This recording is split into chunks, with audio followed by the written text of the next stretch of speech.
نحمدہ و نصلی و نسلم علی رسولہ الکریم، اما بعد۔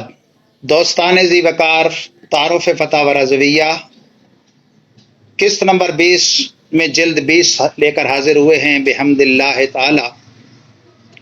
اس جلد کا اجمالی تعارف یہ ہے کہ یہ جلد بنیادی طور پر فتاوی رضویہ قدیمہ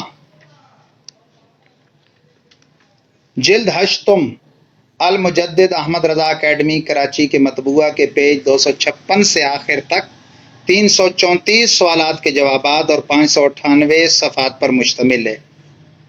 اس میں 2 رسالوں حاد الادہیہ بالشاۃ الہندیہ اور الصافیۃ الموحیہ لحکم جلود الادہیہ کا سلیس محققانہ ترجمہ بحر العلوم علامہ مفتی عبد المنان صاحب اعظمی کے قلم گوہر بار کا ثمر ہے۔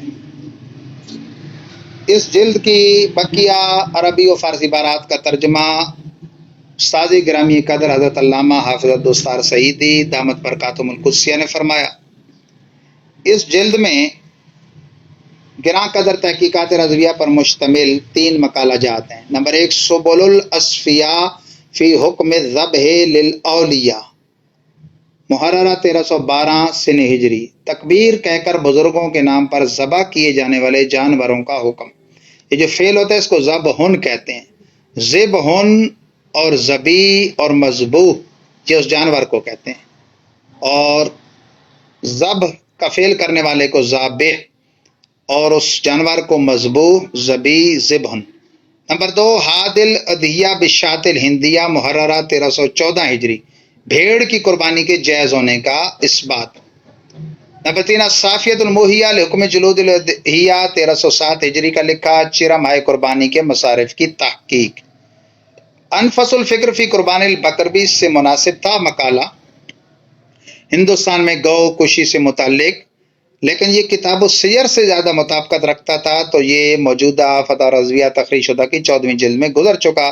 تعارف میں وہاں اس کا بیان بھی ہوا تھا، اور اشرف علی تھانوی کی حرکت بھی کہ ہندوؤں کی خوشنودی کے لیے گائے کی قربانی کو نجائز لکھ بیٹھا، تو پھر سورہ بقرہ میں جب ترجمہ کیا تو 14 یا 16 مقامات پر گائے کو بیل بنا دیا۔ البقرہ کا ترجمہ بیل، تسکی مؤنث کا سیگا تو وہ ترجمہ مذکر بیل، ہاں ضمیر وہ مؤنث کی تو اس کا ترجمہ بیل۔ یہ تو حکیم الامت ملت وہابیہ کے علم کا حال ہے، تو اوروں کا اندازہ خود کر لیں۔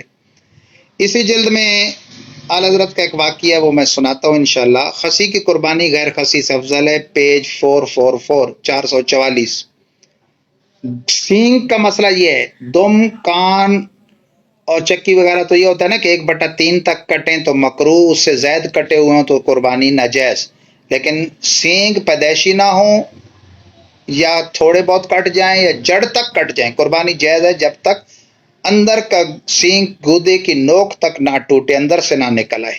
یہ صفحہ 459 پہ یہ مسئلہ لکھا ہوا ہے۔ شیخ سدو کی لوگ قربانی کرتے تھے، فرمایا یہ تو کوئی چیز بھی نہیں، یہ تو خبیث روح ہے۔ 265 صفحے پر موجود ہے۔ شاہ صاحب محدث دہلوی کا اقتسامو 296 صفحے پر، وہ بھی میں ذکر کرتا ہوں۔ حلال جانور کے اعضائے ممنوعہ 240 صفحے پہ، وہ بھی ذکر کرتا ہوں، اور اعلی حضرت کا واقعہ 248 صفحے پہ، وہ بھی ذکر کرتا ہوں۔ 240، 48 اور 296، یہ 240 صفحہ جی میرے سامنے۔ حضرت شاہ ولی اللہ محدث دہلوی ہمارے بزرگ ہیں، لیکن اقتسام ان کا حضرت نے بیان کیا ہے، اور یہ تو آپ کو پتہ ہے کہ کتاب اللہ کے علاوہ خطا کا تو کہیں بھی امکان موجود رہتا ہے۔ تو اسی پھر صفحہ 240 پہ مسئلہ نمبر 90 کے تحت اعلی حضرت نے وہ 22 چیزیں لکھی ہیں، جن میں سے دم مسفوح وقت ذبح، حلال جانور کا بہنے والا خون وہ تو حرام قطعی ہے، باقی حرام ظنی ہے، کو مکروہ ہیں، ٹھیک ہے نا جی۔ تو ان کا بیان کیا فرماتے ہیں علماء دین اس مسئلہ میں کہ جانور کی کون سی چیز جائز اور حلال ہے اور کون سی چیز ناجائز و حرام۔ مسئلہ نمبر 90، از جروڈا ضلع میرٹھ، مرسلو سید صابر جیلانی صاحب۔ الجواب، حلال جانور کے سب اجزاء حلال ہیں مگر بعض کے حرام یا ممنوع یا مکروہ ہیں۔ نمبر 1، رگوں کا خون، نمبر 2، پتا، نمبر 3، پھکنا، نمبر 4 اور 5 علامات مادہ و نر، نمبر 6 بیضے خصیتیں، نمبر 6 غدود، نمبر 8 حرام مغز، وہ جو یہاں سے لے کر نیچے ریڑھ کی ہڈی کے آخر تک ہوتا ہے. مرغی کی گردن توڑے نا، اس میں وہ ایک کریم ٹیپ نکلتی ہے، اس کو پھینک دیا کریں. اس کا کھانا جائز نہیں، وہ سالن کو ناپاک نہیں کرتا، کھانا حرام ہے، ناپاک نہیں ہے وہ. گردن کے 2 پٹھے کے شانوں یعنی کندھوں تک کھنچے ہوتے ہیں. جگر کا خون، تلی کا خون، گوشت کا خون کے بعد ذبح گوشت میں سے نکلتا ہے، یہ تو حرام قطعی ہے. دل کا خون، پت یعنی وہ زرد پانی کے پتے میں ہوتا ہے، یہ کھانا ناجائز بھی ہے اور یہ زہریلا کڑوا ہوتا ہے. نمبر 15 ناک کی رطوبت کے بھیڑ میں اکثر ہوتی ہے. نمبر 6 پاخانہ کا مقام. نمبر 16 نمبر 17 اوجڑی. نمبر 18 آنتیں. نمبر 19 نطفہ. نمبر 20 وہ نطفہ کے خون ہو گیا. نمبر 21 وہ گوشت کے لوتھڑا ہو گیا. نمبر 22 وہ کہ پورا جانور بن گیا اور مردہ نکلا یا بے ذبح مر گیا. اب یہی چیز جو 240 صفحے پہ لکھی ہے، شاہ صاحب محدث دہلوی کا تسامح 296 صفحے پہ سنی ہے، اور اعلیٰ حضرت کا واقعہ 248 پہ. 248 صفحے پہ پہلے وہ واقعہ سنیے کہ اعلیٰ حضرت سے بحث فرما رہے تھے کہ ذبح شرعی مسلمان کے علاوہ یہود و نصارہ اہل کتاب کا جائز ہوتا ہے کہ نہیں. فرمایا ذبح شرعی کریں اور ہوں بھی اہل کتاب تو جائز ہے مسلمان کے لیے، لیکن نصارہ اکثر اہل کتاب نہیں رہے، بے دین ہو گئے، اور یہود ذبح شرعی جو ہے وہ کرتے ہیں، اور ان میں تھوڑا سا وہ ہے. یہ فتاوی یورپ والوں نے بھی تفصیل لکھی، لیکن یہاں نصارہ کا پوچھا گیا. اکثر بے دین ہو گئے اور ذبح سالہ سال سے انہوں نے چھوڑ دیا. قاضی خان تک میں ذکر ہے جو صدیوں پہلے کے بزرگ ہیں کہ وہ گردن توڑتے ہیں اور حرام کر دیتے ہیں. ایسا تو مسلمان بھی کرے تو حرام ہو جائے گا. اپنا ذاتی واقعہ لکھا، صفحہ 248 کی آخری سطر ہے. ذیقعد 1295 ہجری میں کپتان کے ملک سے سمور کا ایک مینڈھا جہاز میں دیکھا جسے وہ 40 روپے کے خرید بتاتا تھا. بحری جہاز میں سفر حج پہ تھے اعلیٰ حضرت. مول لینا چاہا کہ گوشت درکار تھا، نہ بیچا اور کہا جب ذبح ہوگا گوشت کا حصہ خرید لینا. ذبح کیا تو گلے میں ایک کروٹ کو چھری داخل کر دی تھی، رگیں نہ کاٹیں. اس سے کہہ دیا گیا کہ اب یہ سور ہے، ہمارے لیے ہمارے کسی کام کا نہیں. بلکہ نصارہ کے یہاں 100 سال سے ذبح شرعی نہیں، 100 سال سے 100 سال سے. فتاوی امام قاضی خان میں نقل فرمایا نصرانی لا ذبیۃ لہ انما یاکل ہوا ذبیۃ المسلم. نصرانی کا ذبیہ ہی نہیں، وہ مسلمان کا ذبیہ کھا لیتا ہے اور وہ خود جانور کا گلا گھونٹتا ہے. تو نصارائے زمانہ یعنی موجودہ کرسچن کا ذبیہ ضرور حرام ہے.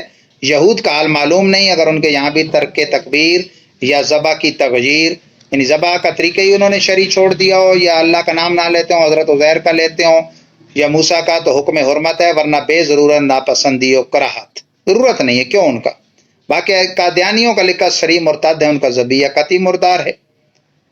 دیوبندی جو گستاخی والے عقیدہ رکھتے ہیں ان کا ذبیہ قطعی مردار ہے، ان کا بھیجا ہوا گوشت بھی نہ لیا جائے. تو یہ جو صفحہ 296 پہ اعلیٰ حضرت نے ان کا تسامح لکھا ہے، وہ تسامح یہ ہے کہ اعلیٰ حضرت بزرگوں کی خطائیں نہیں بتاتے، لیکن فقہی مسئلے کے ضمن میں آ گئی، ورنہ تو یہ ہے کہ خطائے بزرگاں گرفتن، خطائے بزرگاں خطا، بزرگوں کی خطا کا پکڑنا خود خطا ہے. وہ مسئلہ یہ ہے کہ سبل الاصفیاء جو اعلیٰ نے رسالہ لکھا، اولیاء کے نام پہ جو جانور چھوڑا جاتا ہے، اگرچہ ذبح اللہ کے نام پہ ہوتا ہے، تو فرمایا حلال ہے. بتوں کے نام پہ چھوڑا ہوا جانور بھی مسلمان پکڑ لے تو وہ اس کا فعل ناجائز ہے کہ غیر کا جانور پکڑ لیا لیکن نام خدا لے کے ذبح کرے تو وہ حلال ہے. یہ تو بزرگوں کے نام پہ چھوڑے گئے کا مطلب کیا ہوتا ہے کہ ان کے نام اصال ثواب، نہ کہ ان کے لیے ذبح، ذبح تو اللہ کے لیے. تو فرمایا اس مسئلے میں ان سے جو خطا ہوئی، نہ یہ صرف ان سے بلکہ اوروں سے بھی ہو جاتی ہے. تفسیر عزیزی میں شاہ عبدالعظیم محدث دہلوی سے بھی ہوئی، اور ان کا فتاویٰ کیا بلکہ کسی بشر غیر معصوم کی کوئی کتاب ایسی نہیں جس میں سے کچھ متروک نہ ہو. سیدنا امام مالک کو خلیفہ ہارون الرشید نے کہا بھائی آپ کی کتاب کو بطور نصاب نہ جاری کر دوں، آپ کی مرتب کردہ موطا امام مالک. فرمایا کتاب بے شک حدیثوں کی ہے، لیکن بندہ بشر غیر معصوم نے مرتب کی ہے، خطا ہو سکتی ہے. مدینہ منورہ میں چونکہ رہتے تھے تو قبر نبوی کی طرف اشارہ کر کے کہا امام مالک نے کلو ماخوذ من قولہ و مردود علیہ اللہ صاحب حاضہ القبر صلی اللہ علیہ وسلم. ہر بندے کے قول، ہر بندے کی بات پر رد ہو سکتا ہے، ماخوذ ہو سکتا ہے، وہ پکڑا جا سکتا ہے سوائے اس صاحب قبر کے. تو خدا و مصطفیٰ عز و جل و صلی اللہ علیہ وسلم کی بات اور ہے، بندے غیر معصوم بشر کی بات اور ہے. بحمد اللہ تعالی اس کلپ سمیت فتاوی رضویہ کی 20 جلدوں کا تعارف اپنے اختتام کو پہنچا. ماشاء اللہ.